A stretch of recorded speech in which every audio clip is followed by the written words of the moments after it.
Friends, this non-Adventist professor preached the truth about the Sabbath that you need to hear as an Adventist. In fact, I have never found a Sunday-keeping Christian defend the Sabbath like this. Let's watch it. This is a really foundational question, a really crucial question. Where does the Sabbath in the Old Testament come from? Now, you know that there are two versions of the Ten Commandments recorded for us in the Old Testament. There's the version in Exodus 20 that I read in the last study, but there's also the version in Deuteronomy chapter 5. And let me read that statement of the fourth commandment to you. In Deuteronomy 5, we read, "Observe the Sabbath day to keep it holy, as the Lord your God commanded you. 6 days you shall labor and do all your work, but the seventh day is a Sabbath to the Lord your God.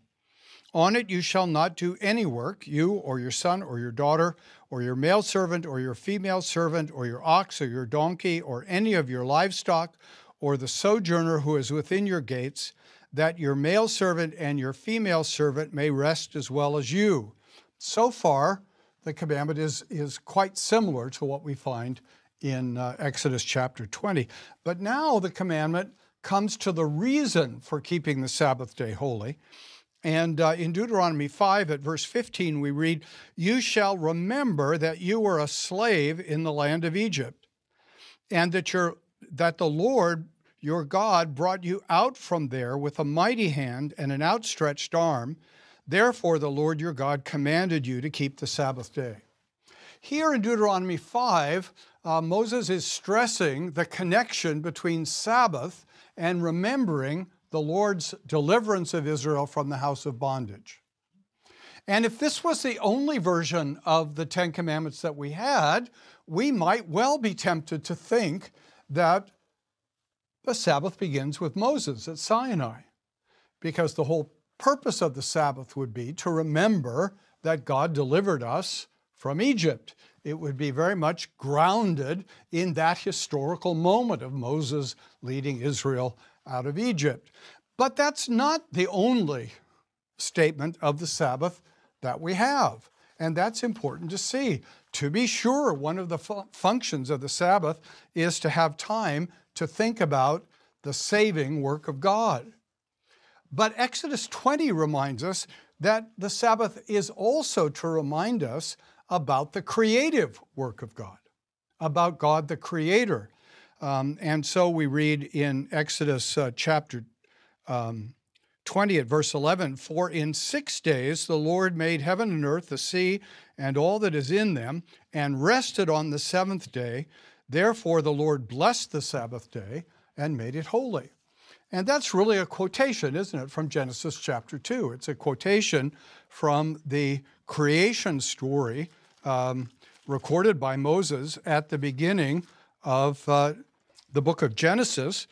And Genesis chapter 2, verse 1 and following, we read, "Thus the heavens and the earth were finished, and all the host of them.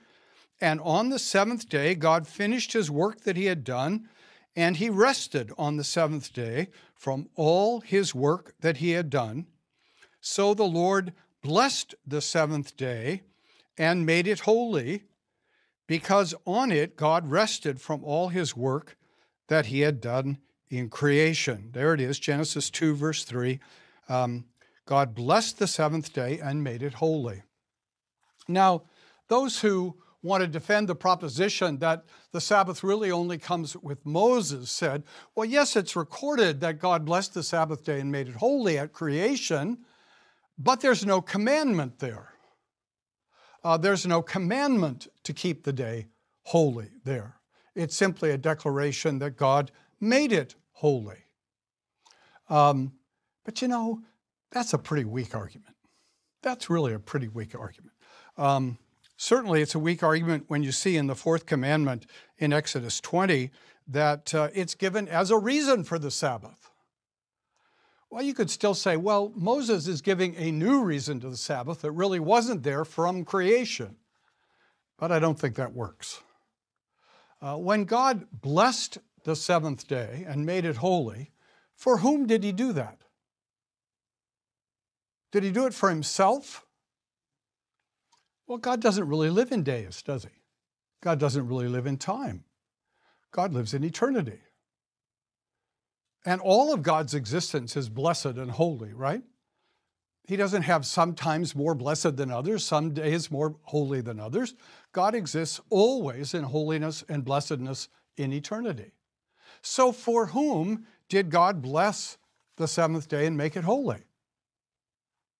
For man. Friends, we are not done. We will continue listening to him, but this was the first truth he shared about the Sabbath, pointing out that the Sabbath was established at creation. And also, did you realize that he challenged some of the ideas of the Sunday-keeping Christians about the Sabbath? You know, many Sunday-keeping Christians have been wrongly taught that the Sabbath was made for the Jews. But this Sunday-keeping pastor, who is also a professor, made it clear that the Sabbath was not made for the Jews, but it was made for man. So, the argument of the Sunday-keeping Christians that the Sabbath was only made for the Jews, he said, is very weak.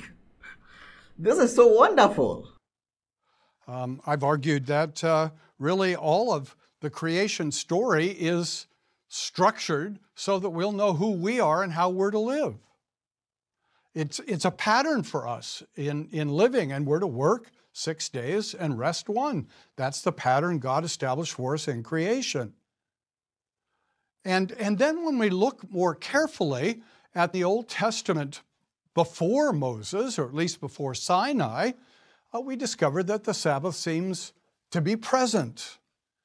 That's true. It's interesting that in the book of Genesis, at several points, we can see that God's people are following a 7-day week. Now you say, well, how important is that? Well, it is important because the way we human beings measure time, in most instances, is established by nature. So what's a day? Well, it's 24 hours of night and day, of darkness and light. You don't have to have the Bible to know what a day is.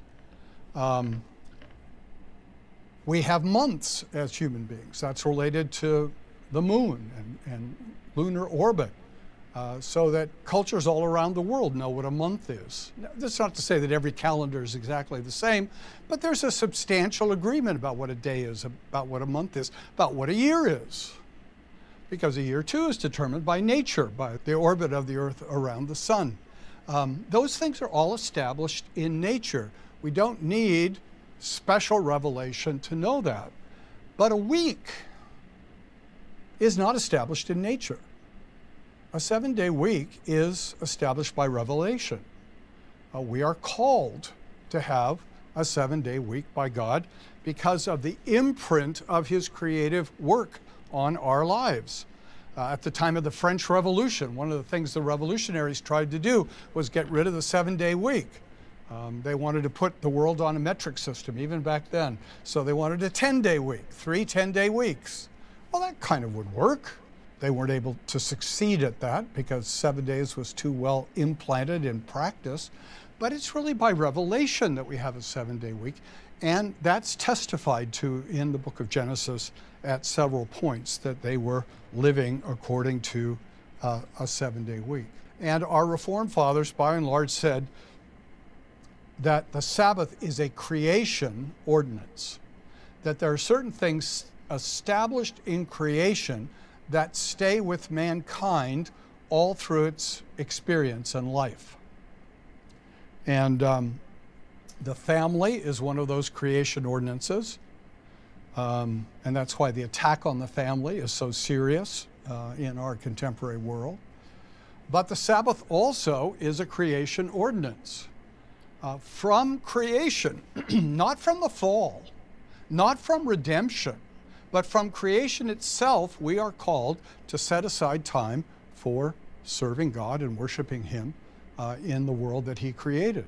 And that's even if we hadn't fallen in this world, we would be called to keep the Sabbath day holy. Alright friends, so did you hear that? I think this professor is being honest. You know, this basically shows that what the Seventh-day Adventist Church has been preaching about the Sabbath is the truth. This is not me speaking, but a Sunday-keeping pastor speaking the truth about the Sabbath. It's a long presentation, and may God bless this professor for not hiding the truth as others do. You know, he continued presenting the Sabbath in the New Testament, and you know, I have linked the full video in the description, so you can go ahead and watch that after watching this video. Now, it seems that some Sunday keeping pastors are getting the understanding of the Sabbath. You know, just some few days ago, or weeks ago, I made a video about another Sunday keeping pastor who shared the truth about the Sabbath. If you have not watched that video, I have also linked it in the description, so you can go ahead and watch that after watching this video. I am praying that the Lord continue to reveal this Sabbath truth to them. Now, what is your general view about what Professor Robert Godfrey has presented about the Sabbath? Remember, he is not an Adventist pastor or an Adventist professor. He is a non-Adventist pastor who is also a professor in one of the universities in the United States. So let us know what you think about his presentation in the comment section. Did he present the truth about the Sabbath, or he was just lying? You know, as some Sunday Christians may argue. So friends, this is all that I had to share with you today. If you have not subscribed to this channel, I encourage you to subscribe to get updates on what is going on within and outside of the SDA Church. Thank you for watching, friends. See you next time.